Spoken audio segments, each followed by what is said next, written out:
Let's get this started. Hello, everybody, and good afternoon. Happy Tuesday here.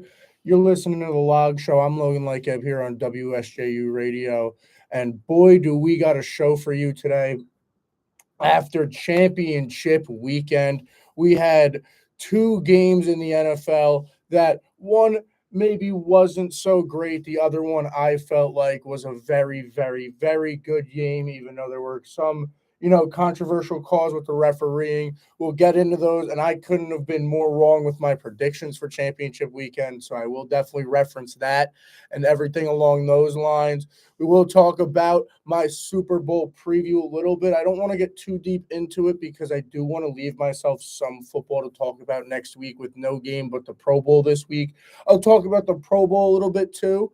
We're going to do, we got the last half of my awards. I'll do the rundowns of the awards I gave last week and the ones I'm going to do this week. And then hopefully, if we have time, since the football season is ending, I got to get into other sports. I can't just sit here, and talk about football while there's no football on. There won't be that much to talk about. So, I'm going to start watching more basketball. I hopefully will be able to talk a little Knicks with you today. I'm going to really try, to hopefully somewhat know what I'm talking about when it comes to the NHL. So I do want to talk a little bit about that too. And obviously, more UFC fights pop up. So as those come, we'll talk about those weekly, but none going on right now. So going back to the NFL, we're going to start with the game that really wasn't that close. And I'm going to start here talking about this game. And I don't want to take away anything from what the Eagles have done at all because by and large, they've been the best team in the NFC all year, hands down. Their O line is the best in the league right now. So I'm not saying that the Eagles weren't going to win this game if this didn't happen. I'm not saying that at all. But it was kind of just disappointing seeing that 49ers offense and what had to have happened. You only have two quarterbacks. You have Brock Purdy go down early with now what has come out as a UCL tear. So he clearly couldn't throw the ball for all you people saying that he was just, he was just being a wimp and he was just, he was scared of Philly. I don't think he was. I don't think he necessarily was. He was definitely nervous, you could tell, but he definitely couldn't actually throw the ball. So that really ended up sucking because Josh Johnson got a concussion maybe 20 plays into the game, if that. And probably, I think it was the second play of his second drive. He got a concussion, so they had to throw Brock Purdy back in there, and it was kind of just you could tell the Eagles just loaded everyone in the box. They were like, "Well, this guy can't throw the ball more than 2 yards downfield, so we're just going to load the box. They're going to give the ball to Christian McCaffrey the whole time. And we're going to wait for this game to end." And that's exactly what happened. No team necessarily, even though the Eagles on the scoreboard dominated and throughout the game, momentum wise, all that they dominated. There was no crazy stats throughout this game because the minute Josh Johnson went down, I felt like everyone kind of. I mean, you could argue the minute Brock Purdy went down, that everyone kind of felt the game was over, but um once Josh Johnson got that concussion and they were checking him for a concussion, I feel like that was the moment where everyone was like, "Oh, okay, so this game's over, isn't it?" And that's kind of what happened, you know. And the Eagles were able to just sit there, kind of just hand the ball off, give the ball to Gainwell, give the ball to Sanders, and they were going to do their work, and the offense of the 49ers couldn't respond because you can't respond by giving the ball to Debo a couple of times. I mean, you gave the ball to Debo 6 times, and he had negative 9 yards total. So that obviously doesn't help. But Christian McCaffrey can only do so much with literally the whole team on his back at this point. Between both quarterbacks, you had you had 11 total completions with 17 total attempts between both of them. Like, there was nothing happening there, and it really sucked to watch, and it was really boring to watch at that point.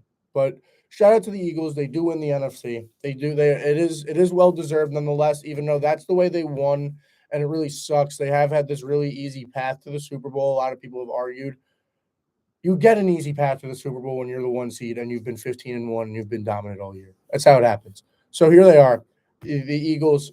Well deserved to be in the NFC Championship. Hurts played well. He had 121 yards, didn't turn the ball over at all. He even had a rushing touchdown, and he carried the ball 11 times. They kept saying on the broadcast that Hurts was not 100%. He clearly kept saying, I am not 100%. I'm not 100%. But they've slowly been giving him the ball more, and he's been running a little bit more and more throughout the weeks since the injury, since he came back against the Giants in week 18. And he seems to be getting more comfortable and closer, a lot closer to that 100%. 11 rushes, only 39 yards, but a touchdown. They didn't really need him. Sanders had 11 rushes too. He had 42 yards and 2 touchdowns. You see these stats, like, I could list the whole Eagles stat line for you. Nobody even had over 100 yards, like, throughout their rushing and their receiving. Like, I think they had under 300 yards as an offense, if I remember correctly, total. So their offense clearly played dominant and just handled the ball, and just it was like, we're just going to handle the clock. This game's over. And everybody felt it from the moment Josh Johnson went down. And like I said, you could argue from the moment Brock Purdy went down that you just felt like this one's over. And it really sucks that the miracle run of Brock Purdy has ended. What he was able to do this year is absolutely insane, and was baffling. And shout out to Kyle Shanahan also for being able to make the NFC Championship. And this isn't a slight to Brock Purdy, but shout out to a coach for being able to, rally a team 3 times behind. You get Trey Lance goes down at the beginning of the year.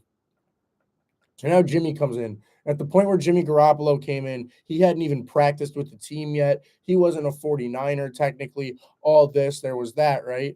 And then you play with him all year and he's winning. And then he goes down and you have to have Brock Purdy win all these games. He wins out. He goes undefeated until this week. Shout out to him.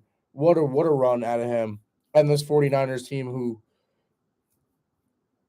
it's weird. They don't have a quarterback still, but they're going to be dangerous next year. They're going to win games next year, just out of pure coaching, out of pure system, out of pure weapons on the outside with Kittle, McCaffrey, Debo, Ayuk, and a stellar defense. And shout out to whoever their defensive coordinator is. I can't remember his name right now, but I believe he is officially the head coach of the Texans.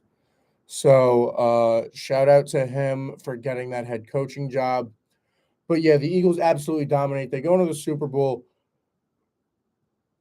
feeling good about themselves. I don't know if that's necessarily great, because I wanted them to have a big playoff test before going into the Super Bowl, because obviously the Super Bowl is going to be the hardest game. So that could turn out poorly for them, but I don't know. They've been on a roll all year and haven't really slowed down. The only time they did was when Hurts wasn't there. So I don't feel like I'm going to worry too much about that, as I would usually with other teams. And I usually do that going into the playoffs too. Like, you should usually lose before you go into the playoffs. They did with Minshew at quarterback. So, yeah, I don't think they have much to worry about going into this game. I think it'll be a great game. Bengals at the Chiefs. All right. Now this one we had my man Joey Burr going at it with Patrick Mahomes. And what an all-time performance out of Mahomes on one leg. He was going out there like it was practically a peg leg. It was crazy what Patrick Mahomes was able to do. Joey Burrow, my man, didn't play necessarily amazing. I mean, he played well for most of the game, but Joey Burrow has he's early in his career, so obviously there are going to be moments. Kobe missed buzzer beaters. Tom Brady didn't Tom Brady didn't actually get every 2-minute drive in his career. You know, so there are going to be moments where it doesn't happen. But Joe Burrow did have the ball. I saw a tweet, and I didn't realize this until like I saw the tweet. But Joe Burrow had the ball twice with a chance to win the game, and one of them he threw an interception, and then the other one was a punt, like 46 seconds left. That is very, you know, great moments are made there, and you felt like a great moment was going to be made on both those drives if you think back to it, and it wasn't, and it was very disappointing for Joe Burrow in an AFC championship where everyone was calling it Burrowhead and this and that. So there was a lot of pressure and a lot of eyes on Joe Burrow to play well in this game, who to this point, until this game, was undefeated against Kansas City. And again, he didn't play necessarily bad. He had a touchdown, had 270 yards. Like, the Bengals played well, their defense played well. Jamar Chase had 75 yards on 6 receptions. P. Ryan had a touchdown. Higgins had a day. He had 83 yards and a touchdown. There was that one play by Jamar Chase. If you don't remember. Oh, and also I do want to shout out Devonta Smith too while we're talking, because I am going to talk about catches. I'll talk about the Jamar Chase one first, and then I'll sidetrack to the Devonta Smith one.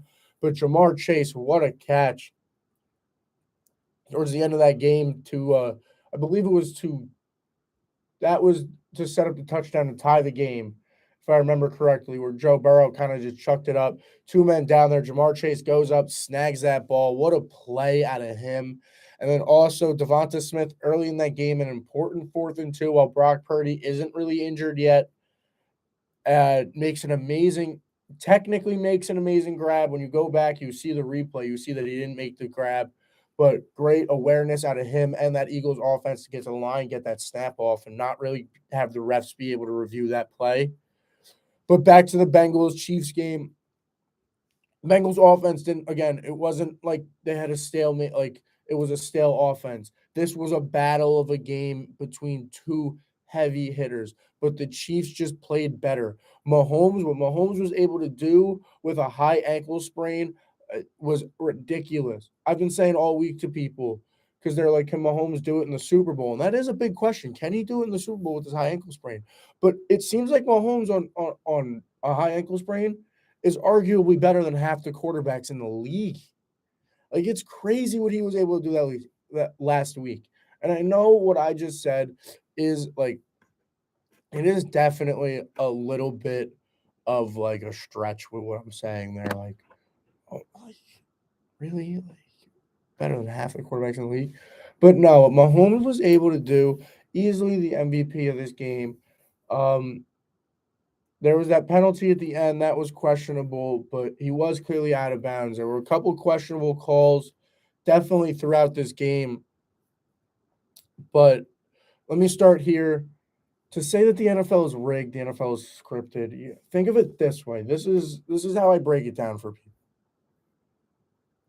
How much stuff gets out in the world today? With the world we have, leaks and this and that. With the amount of people that are involved in the NFL and having to be involved with it being fixed. Referees, coaches, owners, players, backup players. Even you could argue the equipment people. Everyone. You're telling me there'd be no little leak, no dude being like it would be out. It would be a lot more obvious if it was. So stop that with the it's fixed and this and that. Referees are humans. They make bad calls. And did they have a bad night against the Bengals Chiefs? By God, they did. I completely agree. They definitely did. And the refereeing in the NFL is probably need to adjust. We need. I feel Pat McAfee has a great idea that he always talks about getting, players possibly into the refereeing and people like that into the refereeing. I feel like that would really, really help the refereeing get a lot better and all that happen. But again, the Chiefs, Mahomes has a great day. Like I said multiple times, Pacheco has proven week in and week out that he's going to be a weapon for this team. The Jersey boy from Rutgers, he's coming up big for this Chiefs offense in both the rushing game and the passing game. He is doing exceptionally well this postseason. Travis Kelce will do Travis Kelce things. He had 78 yards on 7 receptions and a touchdown. Like, he'll do that. And shout out to Marquez Valdez Scantling, MVS, for showing up for this Chiefs team in the playoffs.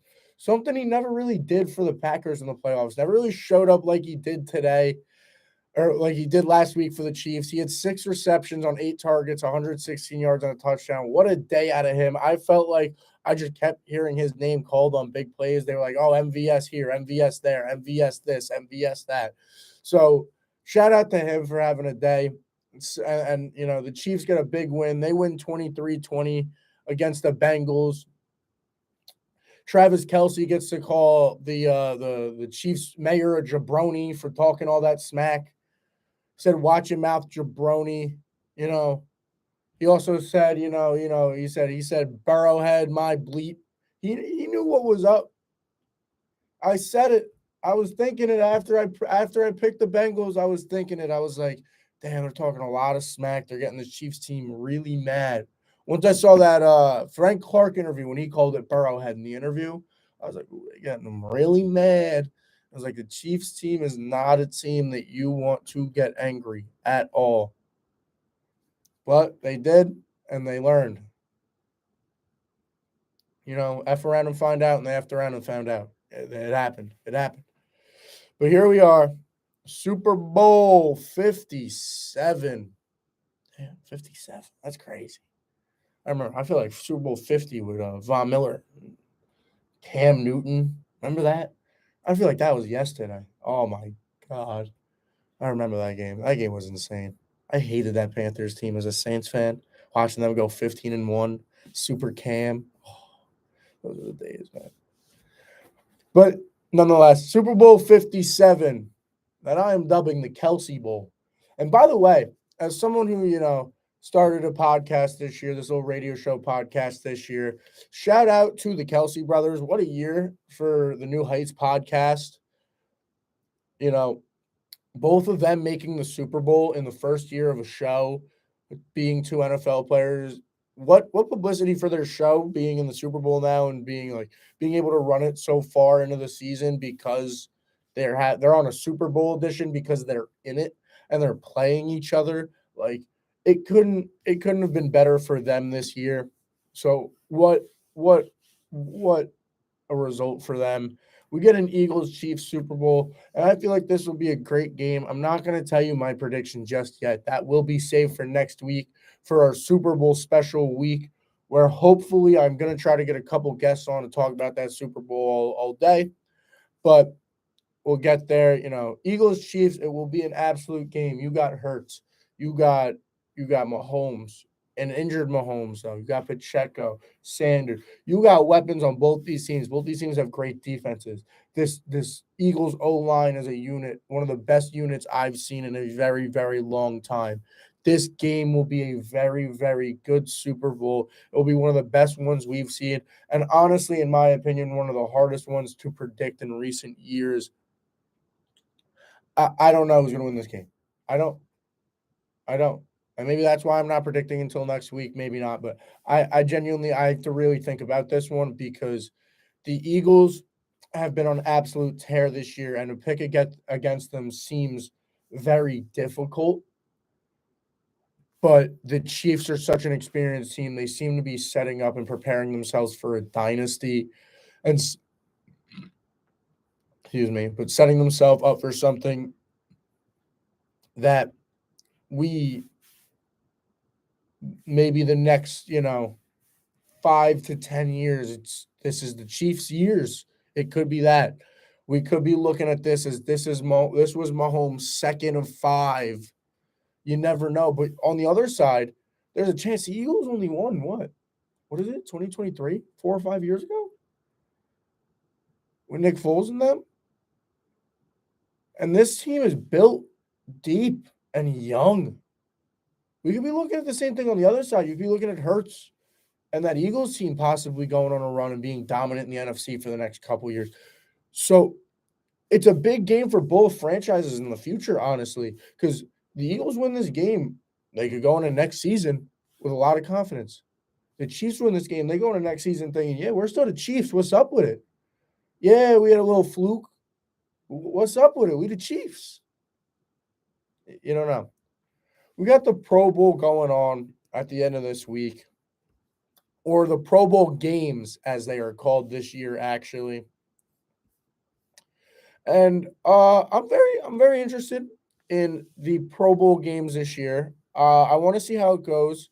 The Pro Bowl has always been a big issue in the NFL. Pro Bowl always has been what it was. Yeah, at first, in the first inception of the Pro Bowl, did they really go out and try? Yes, yes, they did. But as more has happened, it's hard to. It's the end of the season. You just got out of a long, grueling season. Some of these teams are like, some of the Bengals players are going to be there. Some of you know, Josh Allen isn't showing up, and it has become more and more of a joke in that sense over the past couple of years too.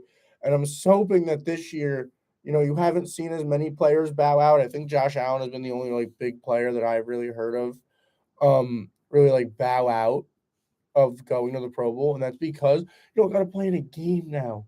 Now, what it is it's a lot of fun. It's just a lot of mini games, and we play flag football at the end. I like that idea. I genuinely do.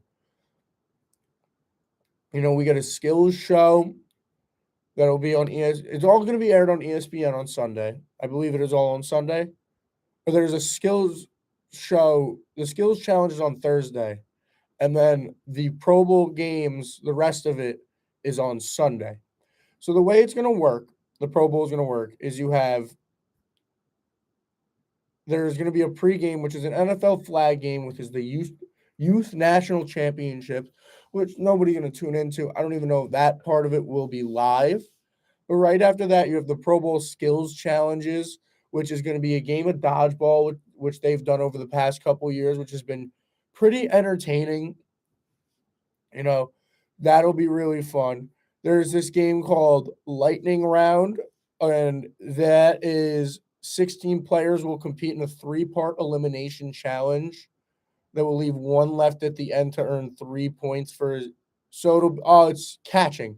So this one's a splash catch, jugs machine, and this one's a contest between the group of receivers. I like that a lot. We got a longest drive, precision passing between the quarterbacks. You got the best catch contest, which they're trying to make, like the new this is all on Thursday too. This is the Thursday set of games, which they're trying to make the new dunk contest. We got round one of best catch, and that's gonna end Thursday. Then on Sunday, you got the finale of best catch. You got this gridiron gauntlet, which is going to be a race between the teams. That'll be fun. Move the chains. Kick tack toe is back. I remember that when they first introduced the Pro Bowl games. That one is always funny to watch. And then you got a big flag football game between both the teams. So Pro Bowl, I feel like this year will be something different, entertaining. I just ran through the games with you.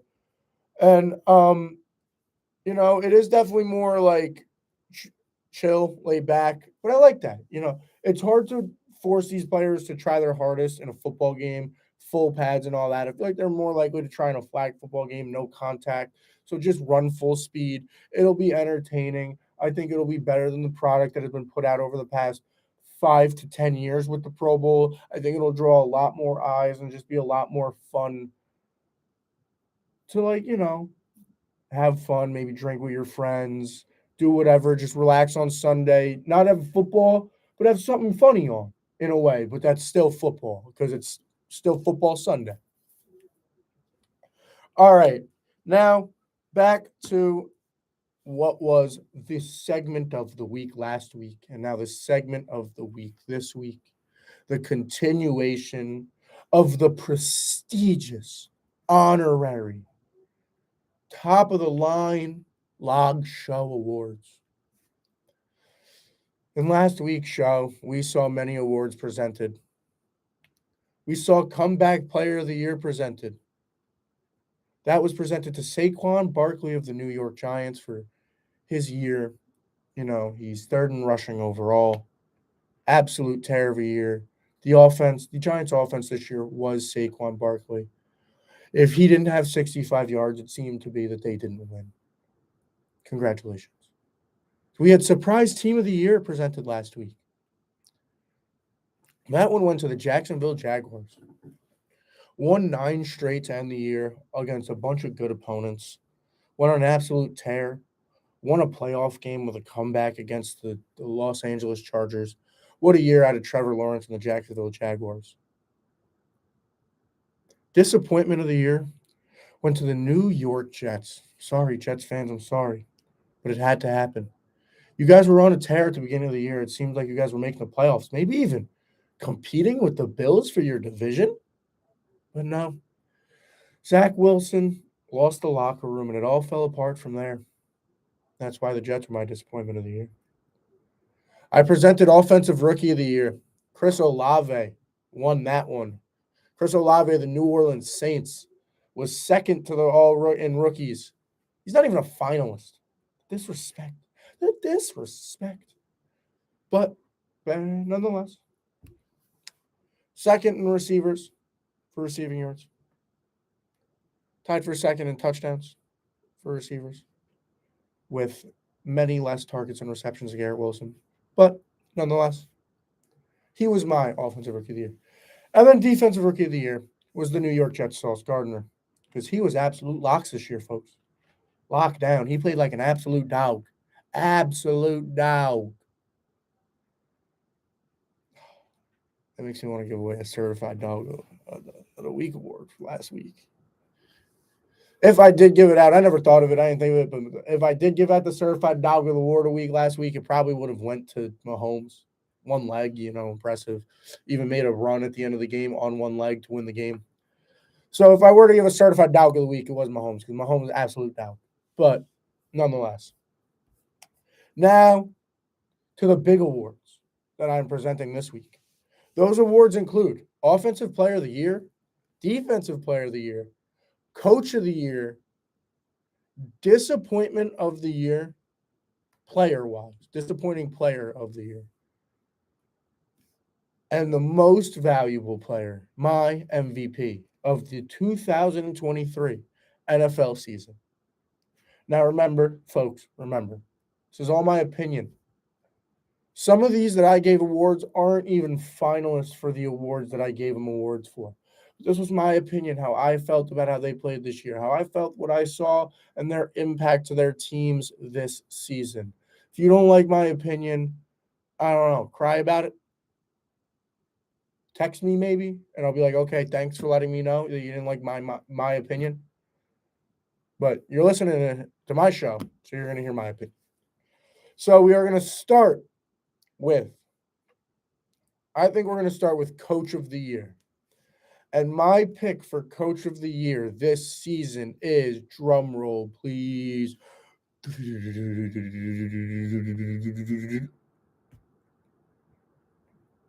Motor City Dan Campbell, head coach of the Detroit Lions.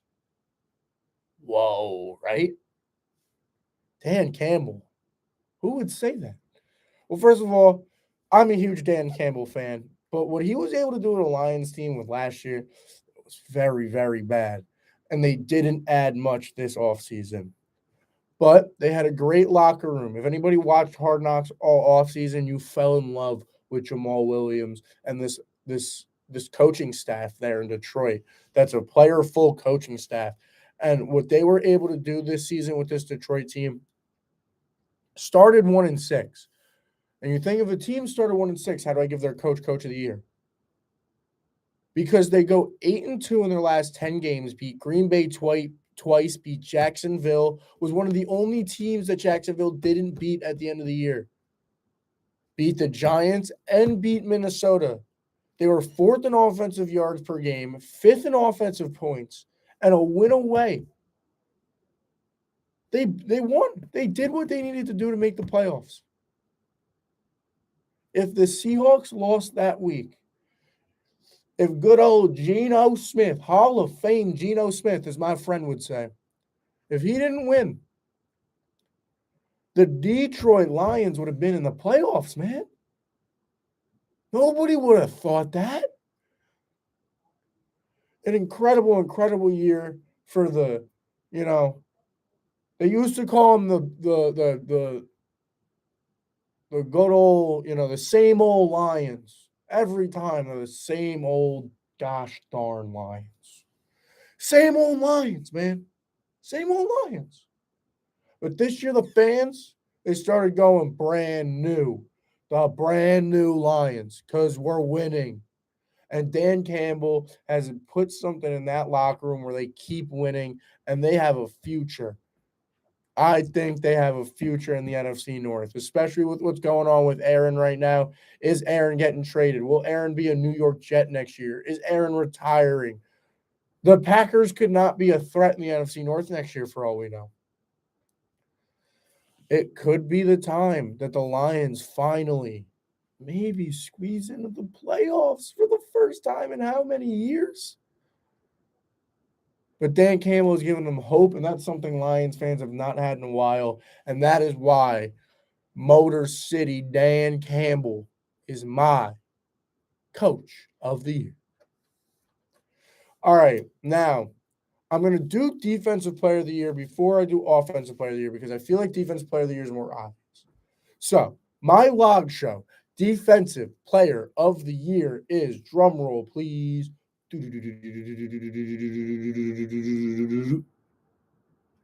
Nick Bosa, the edge rusher from San Francisco. And I feel like a lot of people, I think he might unanimously get the vote for defense player of the year from the Associated Press. 18 and a half sacks, league leader by I think it was 3 or 4. 41 solo tackles, which is insane.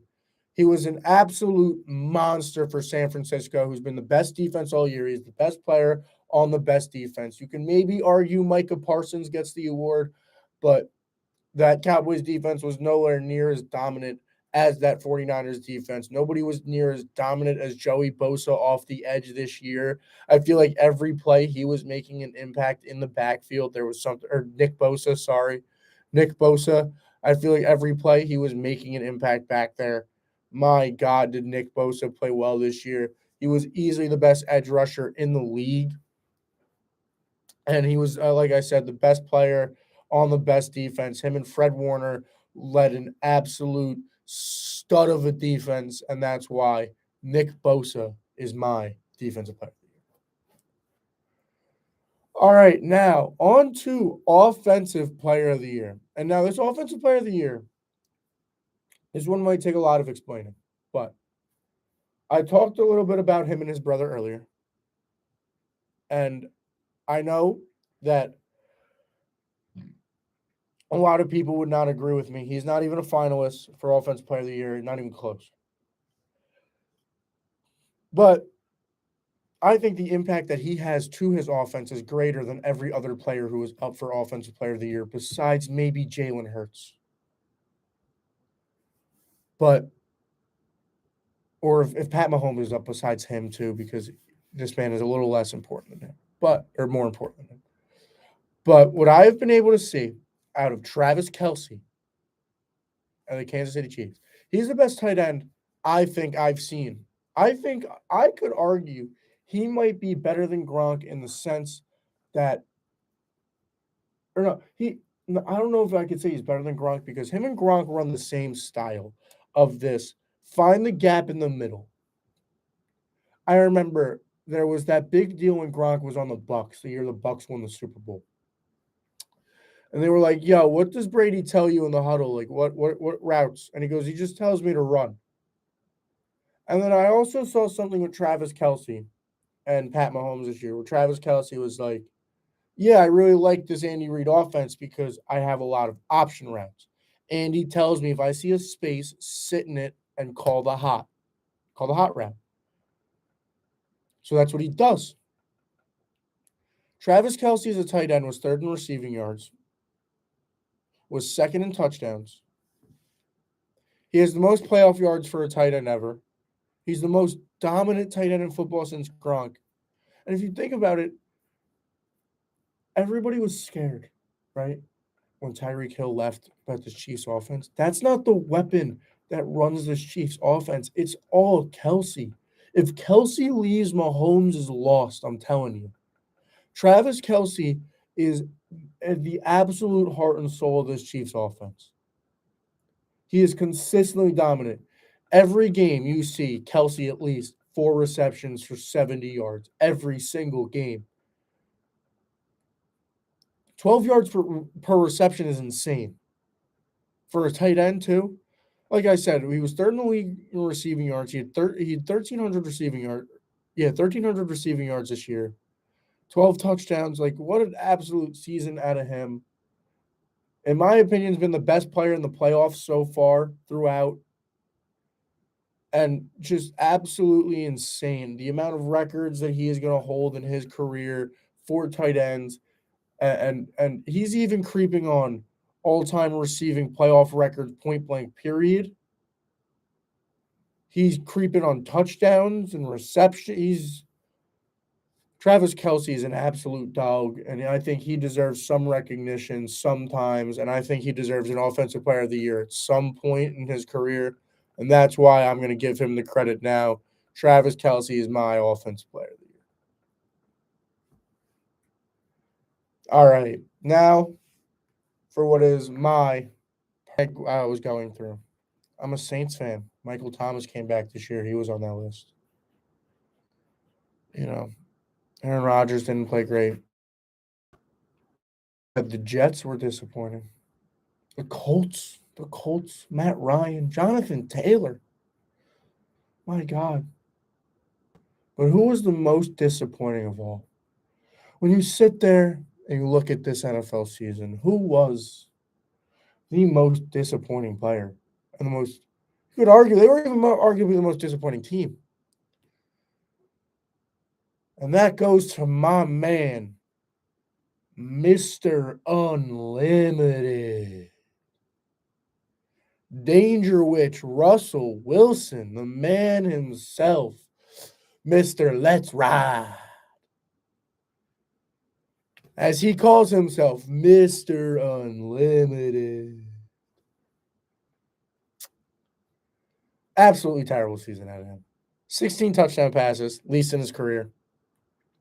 11 interceptions, tied for the second most in his career. Broncos were 4-11, and that offense was absolutely atrocious to watch. There was not one entertaining part of that Broncos offense. There was Javonte Williams for a week, and then he tore his ACL.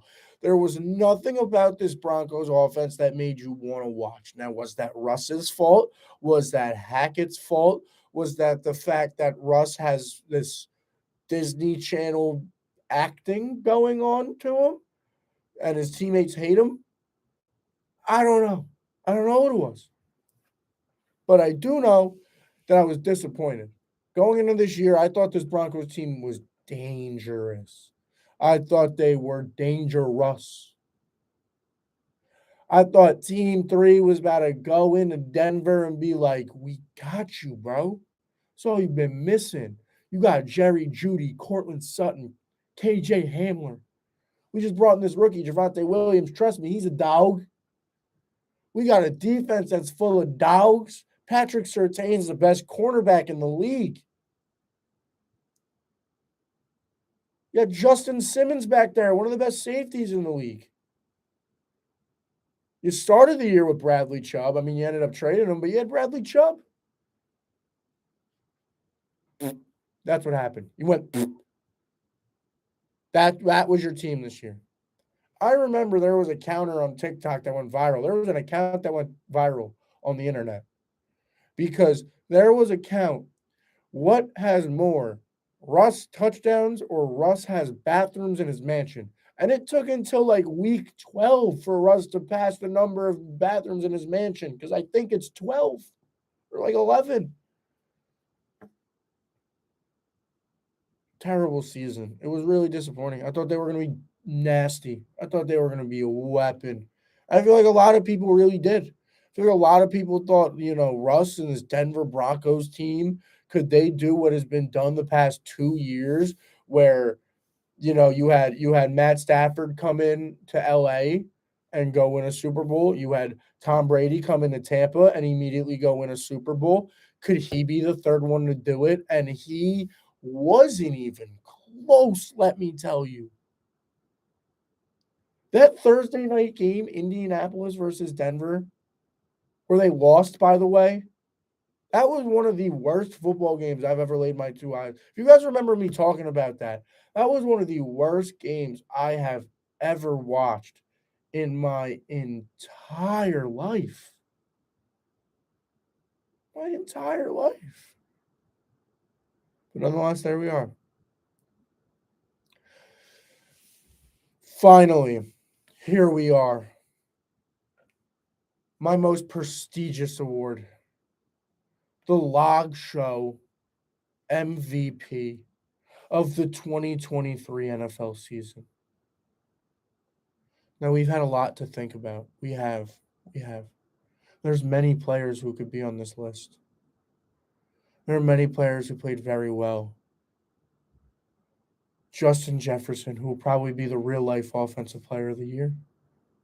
Or Jalen Hurts. There's Pat Mahomes. There's Josh Allen. There's Joey Burr. So who won it for me? The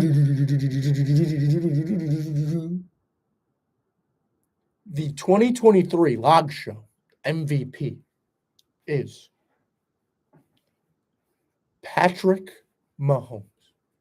Yes, it is. It's Pat Mahomes. It had to be. Now, it was really, really close to giving it to Hurts. Don't get me wrong. Shout out to Hurts and Josh Allen. My first gut reaction 2 weeks ago when I first wrote these awards down was Josh Allen as MVP. Then I watched the divisional round. Josh Allen played terrible, and Hurts and Mahomes both played well. But there was one thing that really, really sealed it for Mahomes me this year. And maybe this is partially biased, but remember when Mahomes really came on the scene? And he beat Drew Brees for MVP. And he deserved that MVP, don't get me wrong. I wanted Drew Brees to win it as a Saints fan, but Mahomes 100% deserved that MVP. Nonetheless, right? It's not like, Brees was robbed earlier in his career, but we're not going to talk about that. Mahomes is having a better year than that MVP season. He has a career high in passing yards with 5,250, and that's leading the league. He's leading the league in touchdowns with 41 and 12 interceptions. Second in touchdowns is Burrow with 35. That's 6 more touchdowns than second. That's 2 more games worth of touchdowns. More than second place. Second in the yards is Herbert with 4,739. This is regular season. That's what, 500 yards more? That's an insanely good game, if not another 2-game lead on second place in the whole league. Mahomes statistically this year has been insane, and they've been probably the best team all year, even though I've been saying it's the Bills. The Chiefs are the Chiefs, man. And people keep forgetting. And I think we got so used to the Patriots so fast that it was like, in a sense, we haven't even given a chance to give this Chiefs team their flowers. They've only won 1 Super Bowl so far, but they've been in 5 straight AFC championships. So I feel like people are already jumping jumping on the oh my god, it's the Chiefs again trend. But like, can we appreciate their greatness for a little bit? Like I said, they've been in 5 straight AFC championships. Mahomes has been the best quarterback in the league since he's been a starter. And don't get me wrong, Hurts and Allen and Burrow deserve acknowledgement for what they've been able to do this year.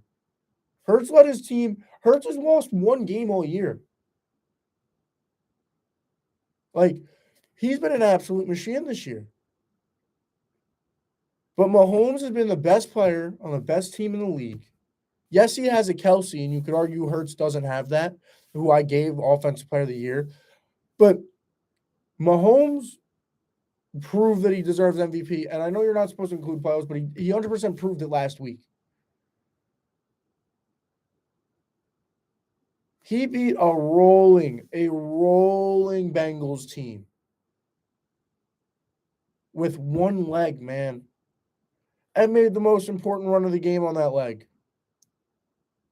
Absolute insanely good game. And he's the most dominant quarterback in the league. I think you deserve to give him his flowers before we start doing this, giving MVPs to everyone else because we know Mahomes really deserves it type crap. We can't do it anymore. Give it to Mahomes. Mahomes deserves it for the year he's had. And that's no slight to Hurts. I know what it feels like to have a quarterback that's had an insanely good year and Mahomes just is better. It happened to Drew. And Drew was my favorite player and arguably my favorite player all time outside of Reggie Bush. I love Drew. Mahomes has just been better this year. And statistically, he's blowing everyone out of the water. It's great. But that is all I have for the NFL today. I will obviously, I'm trying to set up a Super Bowl special show. Hopefully, I can maybe get some of my friends from Jersey up here, maybe a couple friends from around here in here. Get some people in here, have a fun day, see what we could talk about when it comes to the Super Bowl, just NFL in general all day that day. But there's last little bit. I do want to talk about other sports that I haven't really talked about. We're going to talk about the NBA first. I'm going to start with the Knicks. I haven't really watched much. I've been paying attention though, if you know what I mean. I've been a fan from afar this year, an extremely casual fan. I know when they win, I know when they lose, but I haven't been watching the basketball and the product on the court. But the games I have watched, Brunson has seemed to be playing very well this year. Randall also has seemed to be playing a lot better this year. He seems to. I said this to a lot of people. He can't be the primary ball handler on a team. He's not going to play well. It's Julius Randle. He's not LeBron James. So him being the 2, sometimes the 3 option, depending on how RJ playing, has really helped him out this year. The Knicks, they're currently 7th in the East, which a playoff spot. I'm happy with a playoff berth. I don't expect us to go win a championship this year. I am going to watch a lot more now that football is ending. I believe they play tonight, if I do remember correctly. I believe they play tonight after losing to the Nets on Sunday. But they were on a losing streak. They won back-to-back games and then just lost to the Nets. So hopefully they could get on a little bit of a roll. Hopefully the All-Star break coming up soon will help them. But nonetheless, the Knicks, they're sitting there at 7th compared to the rest of the East, which, looking at the standings right now, personally, as someone who hasn't been watching the product put out, there has been things that are surprising me just looking at stats and standings. Shout out to Tyrese Halliburton, who I've always been a fan of since he was on the Kings, for leading the league in assists with 10.2. Embiid's leading the league in points right now with 33.6, and he didn't even end up an all-star starter. When I found out he wasn't an all-star starter and people were enraged, I understood.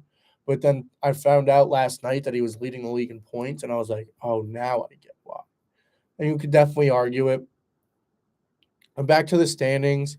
The Cavs are surprising me, so I can't wait to see what they're doing when I get to watch some games and really, dive deep into the season. The West seems to really be in the new age of basketball. Shout out to them with the Kings and the Grizzlies, both Grizzlies in the 2 seed, Kings at the 3 seed. You got the Mavs. You got the Pelicans even in the playoffs now. Zion being an all-star starter. So shout out to them. Shout out to everything going on in basketball. Can't wait to really dive deep into that. Football has just really been my main focus right now. I just love the NFL too much, if I'm being honest with you guys.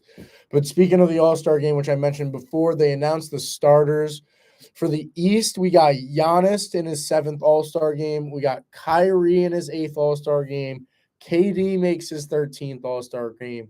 You got Donovan Mitchell in his first season in Cleveland being an All-Star starter, and he has them at 5th in the East right now. So they've been playing real well.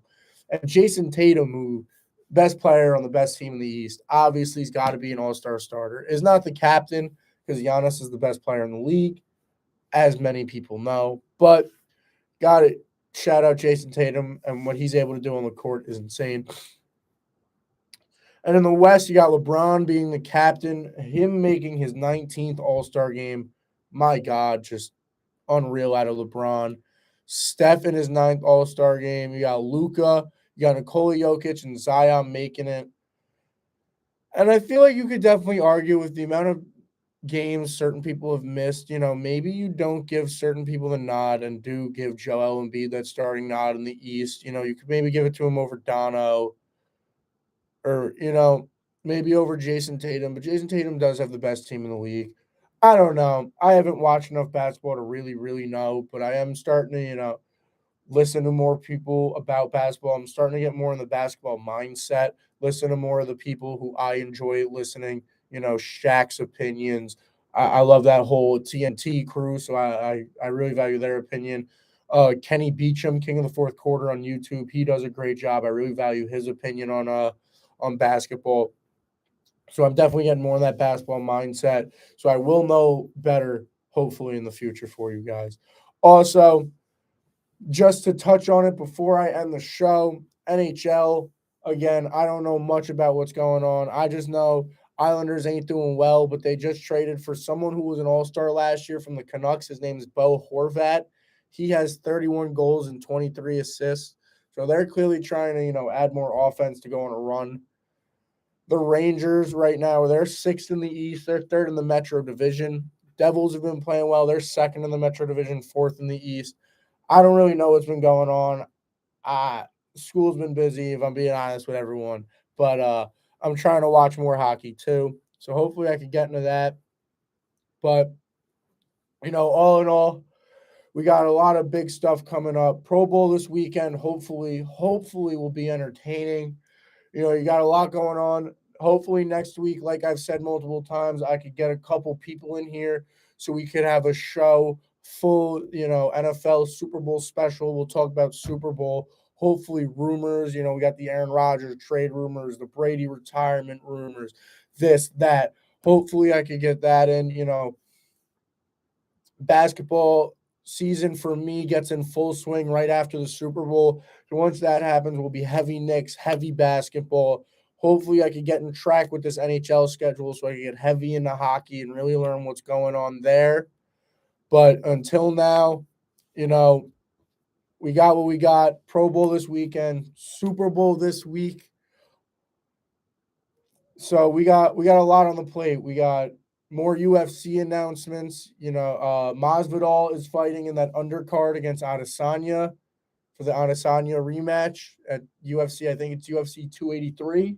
That was just announced, so that'll be exciting to come up in the future. So we got a lot on the plate. We got a lot going on in the whole sports world. Thank you, everybody, for listening today. I'm Logan Lykeb. This is The Log Show on WSJU Radio. See you guys next week.